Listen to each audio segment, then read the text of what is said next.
Ağay Həmədanini döyüb qovduqdan sonra keçən 2 gecəni Cahan xanım səksəkəli yatırdı. Ürəyinə nə isə bir vahimə dolmuşdu. Gözlərinə yuxu getmirdi. Gecə sübhədək kipriklərini yummur, nəzərlərini otağının qapısından, pəncərəsindən çəkmirdi. An bu qədər rüsva etdiyi sabiq ərinin adamlarının onu öldürməyə gələcəklərini gözləyirdi. Bu gecədə o, eyni əhval-i ruhiyyə ilə həyəcan içində yataqda qovruldu. Hava çiskin idi. Axşam şəhərdə lampalar yandırıldıqda fənərlərin dövrəsi xəstə üzünü andıran solğun halələrlə haşiyələndi. Onlar ara vermədən çiləyən narın yağışın gözə görünməyən soyuq nəfəsi ilə xəfif-xəfif titrəyirdi. Adama elə gəlirdi ki, bu yağış yalnız göydən yağmır, eyni zamanda yerdən təbəxxür edir. Ağacların çılpaq budaqlarından, binaların daş divarlarından, hətta insanların nəfəsindən, paltarlarından süzülür. Ətrafı dözülməz nəmişlik sarmışdı. Sanki şəhəri yaş torbaya salmışdılar və onun hər tərəfindən fasiləsiz surətdə su damcılayırdı. Göydə də, yerdə də cansıxıcı, tutqun bir mənzərə vardı. Bütün şəhər kimi qırmızı fənərli, abı qapılı üçbucaq həyət də qaranlıq və sakit idi. Həmişə şənbə günlərində olduğu kimi bu axşam da qonaq gəlməmişdi. Cındaxana sakinlərinin hamısı öz otaqlarında, öz yataqlarında idi, lakin onların hamısı yatmırdı. Cahan xanımdan başqa daha 2 nəfər oyaq idi. Keçi balası və Balıqlan. Bunların birincisi üst paltarını soyunmadan, lampası söndürülmüş öz otağında yastığa dirsəklənərək dalbadal siqar sümürür. İkincisi, həyətdə küçə qapısına gedən qaranlıq dalanın göz-qulaqdan uzaq dərin küncünə qısılaraq xəfif-xəfif titrəyirdi. Balıqlan bugün həyətdə görünməmişdi. Rəisə xanım onu Tehrana göndərdiyini elan etmiş, o da səhərdən evdən çıxaraq bir də axşam qaranlıqda xəlvəti həyətə girib gizlənmişdi. Gecədən xeyli keçmiş, qırmızı fənəri ilk dəfə yanmayan abı qapı yavaşca döyüldü. Məşrut işarəni tanıyan Balıqlan diksindi. Ayağa qalxıb, üşütmə içində küçə qapısına yanaşdı. Döyənin kim olduğunu soruşmadan qapını açdı. Mülki paltar geyinmiş rəis ajan Balıqlanın müşayiəti ilə oğrun-oğrun dalana daxil oldu. Onlar ehtiyatla həyətdən keçib zirzəmiyə girdilər. Keçi balası da ehmal-ehmal otaqdan çıxdı. Pəncələri üstündə pilləkəndən oraya indi. Kürən ajan nəfəsini dərmədən güclə eşidiləcək bir səslə soruşdu. Hə, hazırsınız? Bəli, deyə rəisə xanımla Balıqlan eyni pıçıltı ilə cavab verdilər.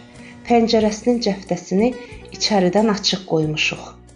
Onda yubanmayın, başlayın.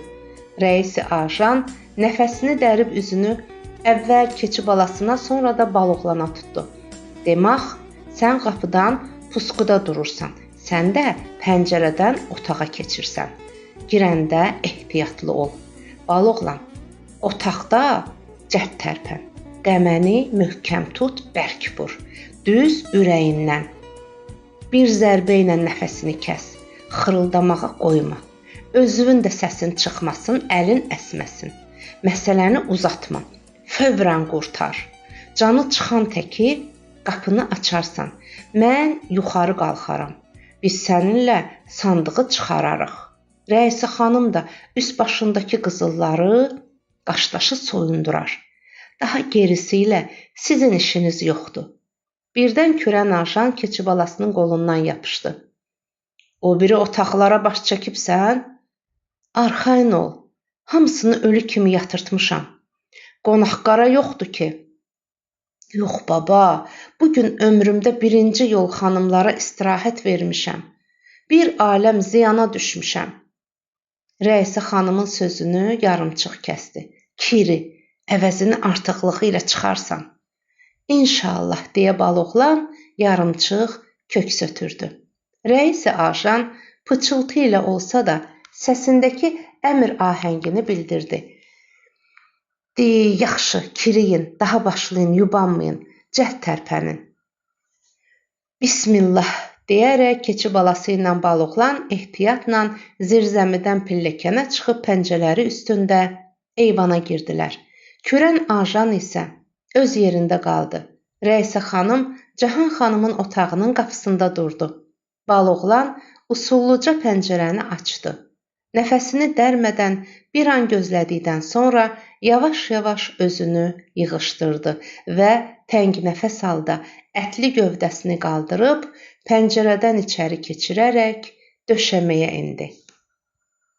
Baloğlan kürən ajandan aldığı yarım xəncəri belindən çıxaran kimi biləngilərinin boşaldığını hiss etdi.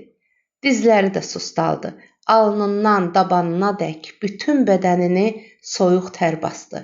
Nəyə qərar verdiyini yalnız indi dərk etdi. O, adam öldürməyə gəlmişdi. Ömründə ilk dəfə belə qorxulu bir əmələ, cinayətlərin ən ağırına, ən alçağına, ən müthişinə girişirdi. Bədənindən soyuq cərəyan keçdi. Ayaqları sanki daş olub torpağa yapışdı. Arxasını pəncərə ilə qapı arasında divara söykədi. Dərin, səssiz köks ötürdü. Xəncərin qəməsini sıxmış sağ əlini başı üzərinə qaldırdı. Şiddətlə əsən biləngi ilə alnının soyuq tərini sildi. Bir müddət bu vəziyyətdə hərəkətsiz qaldı. Çarpayıda yatmış adamın tənəffüsünü yalnız indi eşidib diksindi. Geri dönmək istədi. Ancaq başı qanırılmadı, bədəni çevrilmədi, ayaqları tərpənmədi. Hərəkət üçün ikinci dəfə səy göstərdikdə özü belə hiss etmədən qədəminin qeyri-şuuri irəliyə, çarpayıya doğru sürüşdüyünün fərqinə vardı. Lakin ilk addımını axıradək atıb qurtarmamış, yarıda saxladı. Eyni nöqtədə dayanıb titrəməyə başladı. Gözləri vahimə içində yekəlib hədəqəsindən çıxdı. Yataqda yatan adam nə vaxt isə qalxıb çarpayı önündə həyulə kimi onunla üzbəüz durmuşdu. Cahan xanım bu titrək kölgəni hələ o pəncərədən içəri girərkən görmüşdü.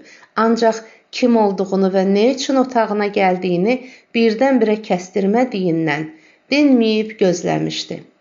Bəlkə sərxoş bir qonaq, ya adi bir oğrudur, deyə düşünmüşdü. Lakin qara kölgənin əlində parlayan xəncəri və hələ tanımadığı qatilin çarpayıya tərəf addım atmaq istədiyini sezdikdə, Malik qızı artıq özünü saxlaya bilmədi.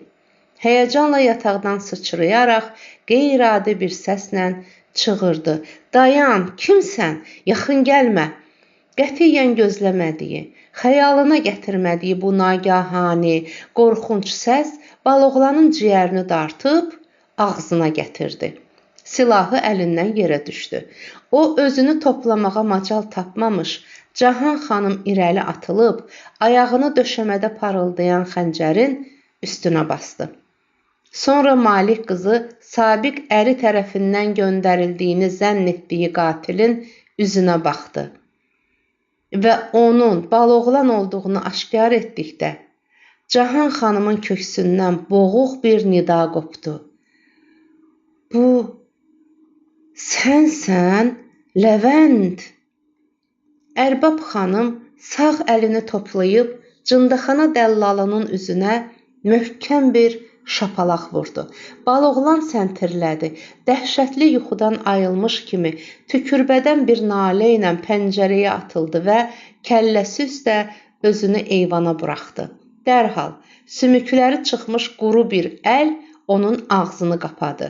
Bu əlin ikincisi də boynunun ardından yapışıb Baloğlanı eyvanın yuxarı başına sürüdü. Pilləkənlə aşağı diyirlədib həyətə saldı. Sonra həmin adam küçə qapısını göstərib pıçıldadı. Kiri küçük, bütün nəqşəmizi puç elədin, səssiz səmirsiz birbaş nahiyəyə qaç. Baloğlan keçibalasının üzünə belə baxmadan ilan kimi sürünərək dalana yetişdi və yalnız burada ayağa qalxdı. Bir an əvvəl rəis ajanın açıb qaçdığı abı qapıdan küçəyə atıldı. Qaçmağa üz qoydu. Rəisi xanım da hövülnak öz otağına girdi. Yatağa uzanıb yorğanı başına çəkdi və tələsik üst paltarını soyundu.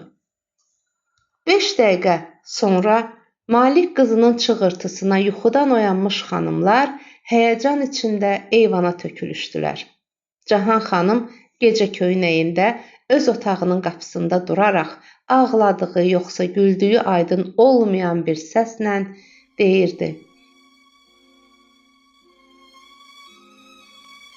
"Gör mənim qanımı kimə satıb bir şərəf həmədan eşşəyi, Külbaşı və Cahan xanım, sənin qətlüvü bir kişiyə həvalə eləməyi də layiq bilməyib. İndən belə daha niyə qalıbsan? Bir yolluq ölüb qurtarsana Malik qızı. Bir onun vücuduna baxın siz Allah. Görün məni kimə öldürtmək istəyir? Hanı, hara girdi o Levent? Qoy gəlsin öldürsün məni. Vallah düz deyirəm, mən həqiqətən ölməliyəm. Belə yaşamaqdan ölüm min yol yaxşıdır." Cahan xanım sərsəri baxışlarla dövrəsinə yığışmış xanımları süzüb, kimi isə axtararaq dodaqlarını gəmirir, tez-tez əlində tutduğu yarım xəncərə baxıb gah gülür, gah ağlayırdı. Birdən susdu, gözlərini yumdu. Öz-özünə nəsə pıçıldadı. Sualına haradansa cavab gözləyərmiş kimi başını yana əydi. Sonra ucadan öz-özünə "hə" deyib belini dikəltdi və birdən var gücü ilə əlində tutduğu xəncəri qaldırıb sinəsinə, düz ürəyinin başına sapladı. Dərin, boğuq köks ötürüb, qan içində eyvana yıxıldı. Cahan xanımın həmişə tərsliyi tutanda olduğu kimi yenə sinəsi qalxıb enir, ətli buxağı titrəyir, incə dodaqları əsirdi.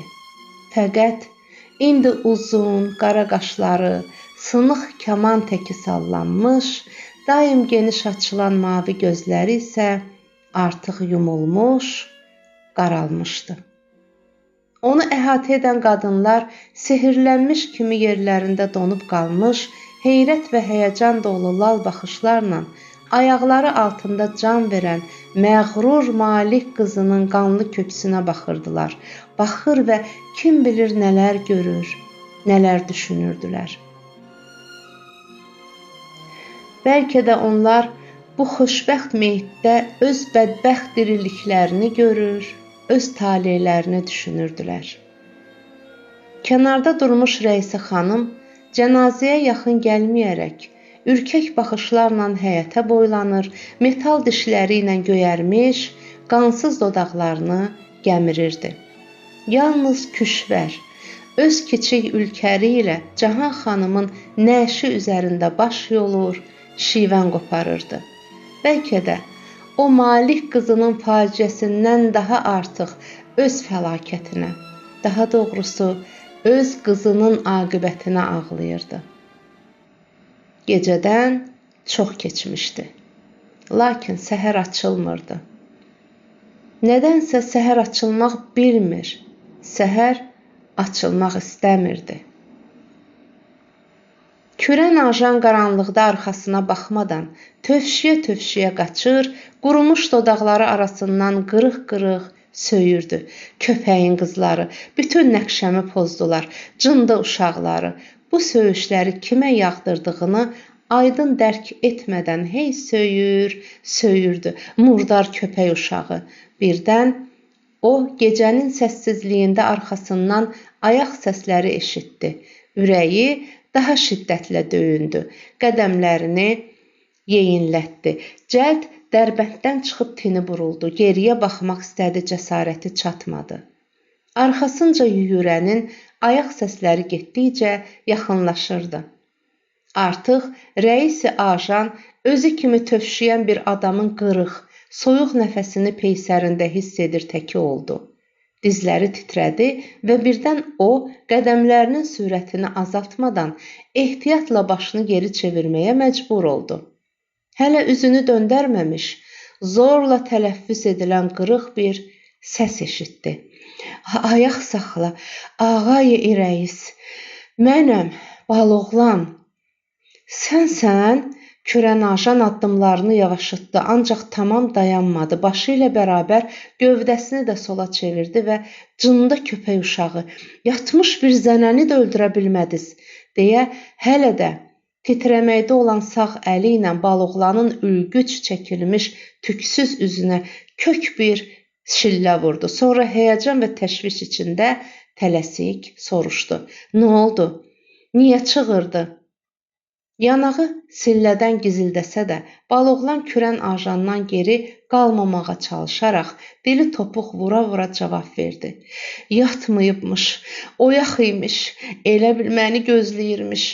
Hələ bir de görüm öldürdün ya yox? Yox. Tfu, yaraladın, hə? Yox. Yox. Və neylədin gədə köpək qızı? Heç nə eləyə bilmədim, sərkar. Heç nə eləyə bilmədin? Vay sənin, Baloğlanın sağ gözü qəfildən deyən yumruqdan qaranlıqda qığılcım verdi. Rəis ajan sıxdığı barmaqlarının düyümünü açmadan tez soruşdu. Səni tanıdı ya yox? Bəli qurban, tanıdı. Tanıdı? Tfu! Rəis ajan Baloğlanın sol gözündən də qığılcım çıxardı. Bəs ardımca niyə qaçırsan? Pislikli köpəyin qızı.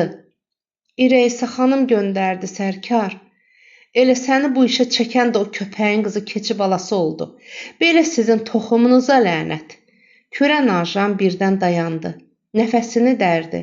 Artıq polis nahiyəsinə yaxınlaşmışdılar. Rəis üst başını düzəltmək istədi. Əli cibinə toxundu. Bayaqdan bəri nəyisə unutmuş kimi portsiqarını çıxartdı. Siqar alışdırdı. Kölgədəki ardınca sürünən Baloğlana əhəmiyyət vermədən fikir içində yavaş-yavaş öz idarəsinə sarı yeridi. Bir qədərdən sonra üzünü Baloğlana çevirmədən astadan soruşdu. Bugün səni həyətdə görən olmayıb ki, gədə? Xeyr, ağay rəis. Hamı mənim Tehrana getdiyimi xəyal eləyir. De, onda ardımca gəl. Səssiz səmirsiz nahiyəyə gir. Səni tək-tənha xəlvət bir otağa saldıracağam. Cınqırığı çıxarmazsan. Sən Tehrandasan. Qoy gözləyək. Görək sabah nə olur. Bəçəşim qurban. Bu cinayət üçün bir adamın cavab verməsi lazım olsa, gəlib sənin meydindən silist alarlar. Malik qızı sənin adını verəcək. O dünyada özünüz bir-birinizdən haqq-hesab çəkərsiniz. Kürən ajan qəlbində öz-özünə danışdığı halda gözlərini Baloğlana zilləyib acı-acı güldü. Baloğlanın da dodaqları aralandı, ancaq o gülmədi, ah çəkdi. Səsi də çıxmadı. Rəis ajan bu dodaqların bircə dəfə açılıb yumulmasından onların arxasında gizlənmiş dilin nə tələffüz etmək istədiyini qaranlıqda da gördü. Bəçəşim. Axı, Baloğlan bundan savayı nə deyə bilərdi?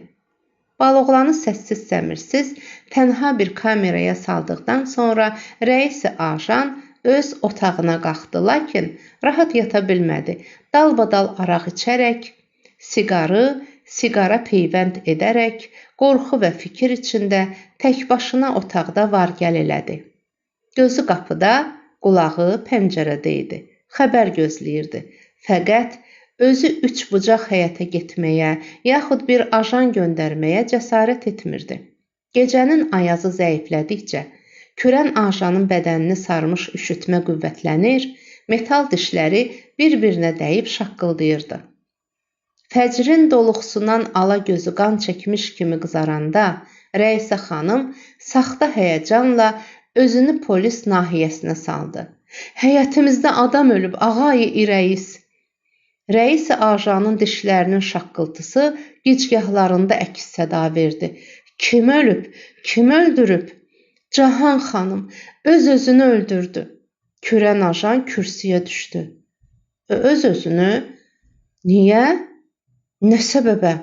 Bilmir oxsərkar, bütün xanımların gözü qabağında öz əli ilə bıçağı öz ürəyinə soxdu. Və öləndə nə dedi? Heç nə demədi. Yəni heç danışmadı. Niyə? Danışdı, ancaq bekara söhbət idi. Nədən? Kimlə danışdı axı? Ərini yamanlayırdı.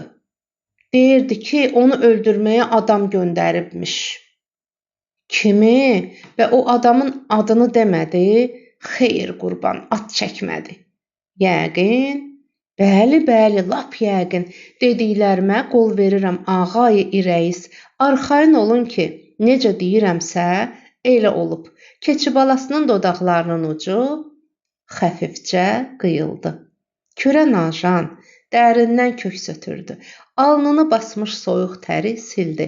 Siqar yandırıb bədənini qızdırmaq istəyirmiş kimi müştüyünü dodaqlarından ayırmadan uzun-uzadı sordu. Haçandan açana yavaş-yavaş özünü kürsüdən qaldırdı və "Di gəl gedək görək, nə olub sənin xarabanda?" deyə Rəisə xanımı arxasına salıb tələsmədən nahiyədən çıxdı. Cahan xanımın müəmmalı ölümü Rəis ajanı maraqlandırsa da, artıq çox düşündürmədi. O, eyvana toplaşmış xanımları kənara itələyib, Malik qızının ətli əndamını, daha doğrusu qanlı cəsədini ehtiraslı baxışlarla ilk və son dəfə yaxından uzun-uzadı süzdü. Laqeyd görünməyə çalışsa da, ona çox yaxşı tanış olan yarım xəncəri Cahan xanımın köksündən çıxarıb, keçi balasına verərək gizlətməsini işarə etdi. Sonra mərhumənin otağına girib, geniş açılmış gözlərini onun sandığına zillədi. İndi kürən ajan yalnız bu dəfinəni mənimsəmək haqqında düşünürdü.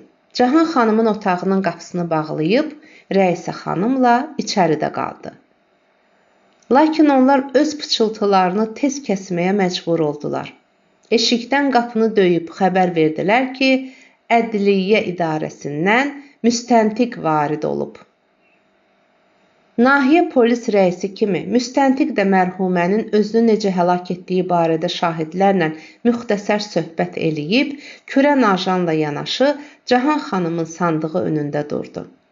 Ölü haqqında ikisinin də qərarı bir oldu.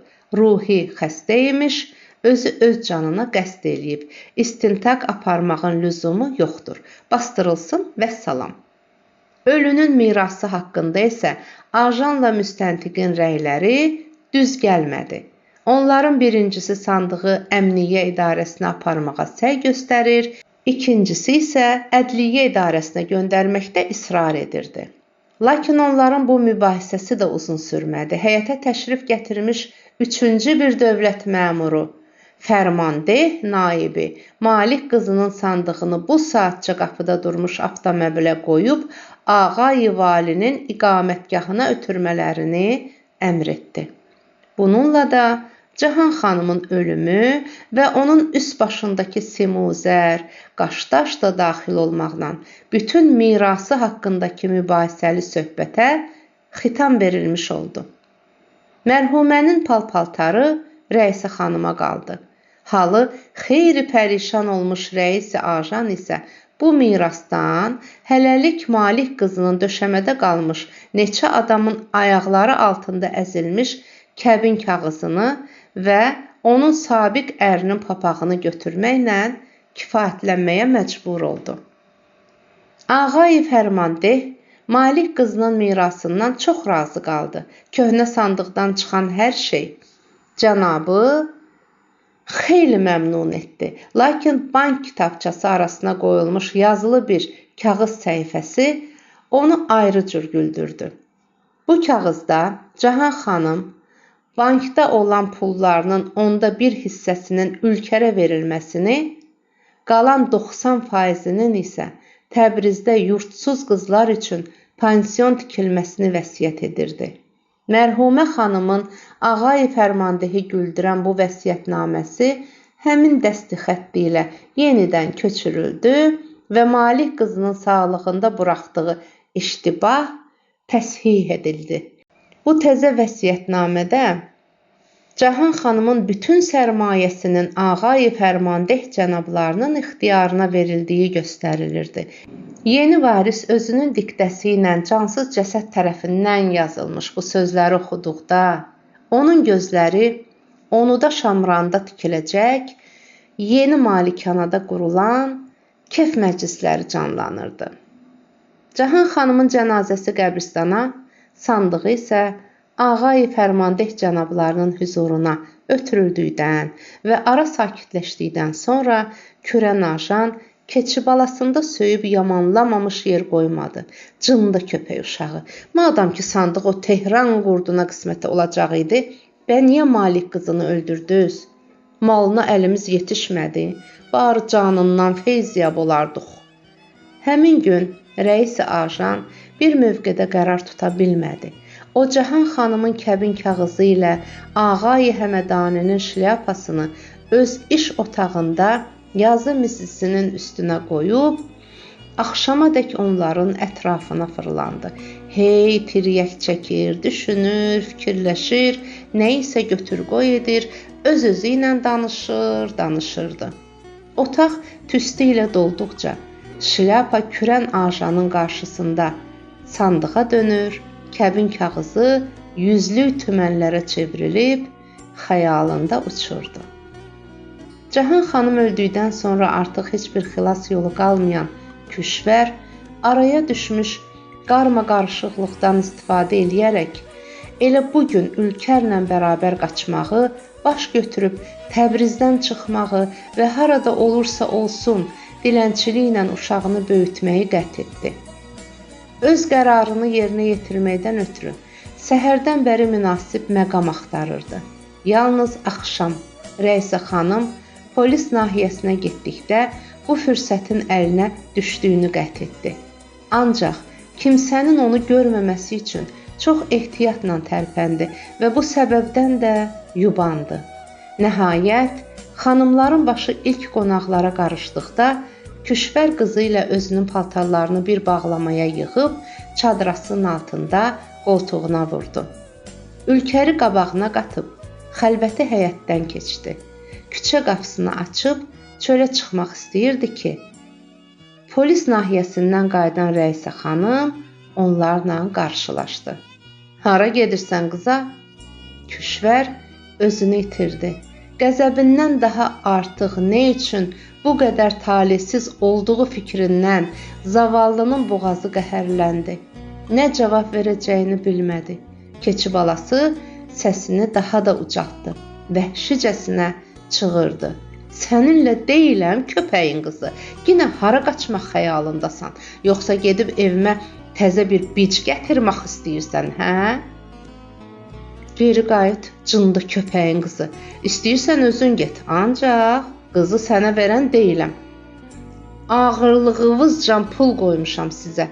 Rəisə xanım Ülkərin qolundan dartıb, qızını anasının əlindən aldı və abı qapıdan üçbucaq həyətə itələdi. Necə? Ülkər burada qalsın? Özü də tək, anasız? Yox, Küşvər ölərdi, balasını əlindən verməzdi. Həm də kimə? Rəisə xanıma.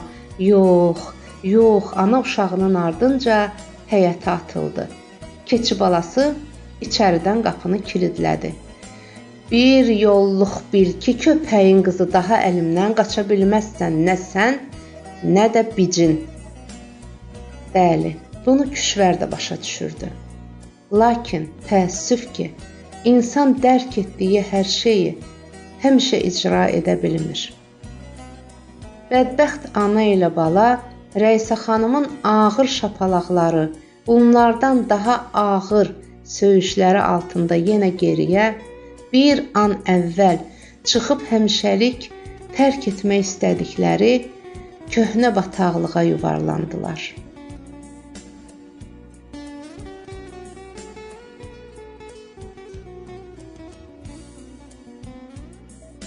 Dəyərli izləyicilər, Seyfəddin Dağlının Kəcil Qapısı romanının növbəti hissələrini dinləmək istəyirsinizsə, kanalımı izləyin, abunə olmağı yaddan çıxarmayın.